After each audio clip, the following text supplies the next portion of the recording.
One day around 850 CE, a goat herd named Caldi observed that after nibbling on some berries, his goats started acting abnormally. Caldi tried them himself, and soon enough, he was just as hyper. This was humanity's first run-in with coffee, or so the story goes. When exactly people began consuming coffee is unclear, but at some point before the 1400s, in what's now Ethiopia, people began foraging for wild coffee in the forest undergrowth. The reason coffee plants are equipped with lots of caffeine might be because it makes them unattractive to herbivores or more attractive to pollinators.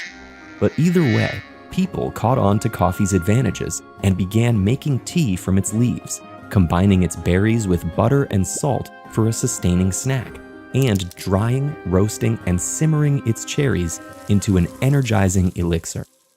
Coffee rode trade routes into the Middle East, and its widespread popularity began brewing in earnest in the 1450s. Upon returning from a visit to Ethiopia, a Sufi leader recommended that worshippers in Yemen use coffee during ritual chants and dances. Soon enough, people within the Ottoman Empire began roasting and grinding the beans to yield a darker, bolder beverage. Many gathered in guest houses and outside mosques to partake in coffee's comforts.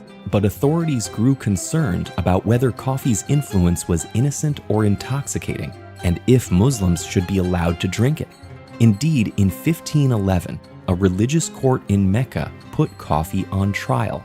Scholars finally deemed it permissible, so coffee houses sprang up in Damascus, Istanbul, and beyond, where clientele could sip coffee, smoke, and enjoy a variety of entertainment.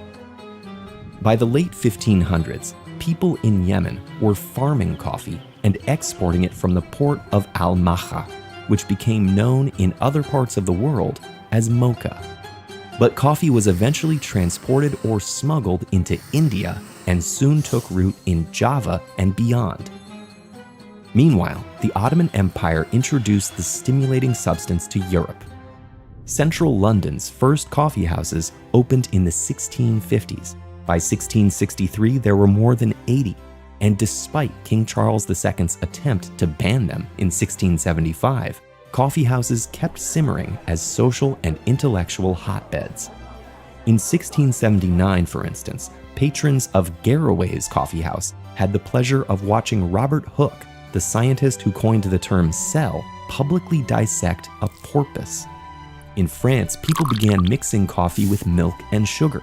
And throughout the 1700s, Paris's coffee houses hosted Enlightenment figures like Diderot and Voltaire, who allegedly drank 50 cups of coffee a day. Granted, these were likely small servings of comparatively weak coffee, but still impressive. Meanwhile, European empires began profiting off coffee growing, establishing enslaved or exploited workforces in Asia, Latin America, and the Caribbean. As cultivation boomed in Latin America, fueled by slavery, growers displaced indigenous populations and burned forests to establish ever-expanding plantations. By 1906, Brazil was exporting over 80% of the world's coffee. That same year, the Milan World's Fair showcased the first commercial espresso machine.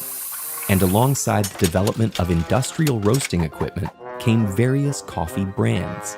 By the mid-1950s, about 60% of US factories incorporated coffee breaks. As African countries cut colonial ties, many ramped up coffee production.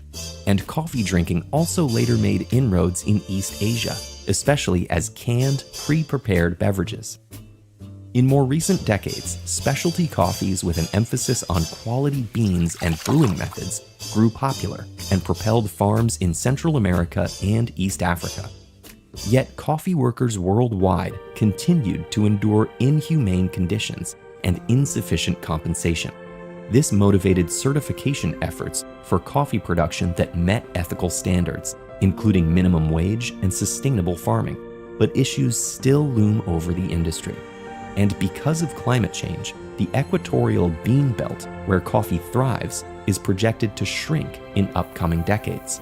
It's unclear exactly what this might look like, but scientists are investigating possibilities like resilient coffee hybrids that might help weather the unpredictable future, all to protect the beverage that's become a cherished part of daily rituals worldwide.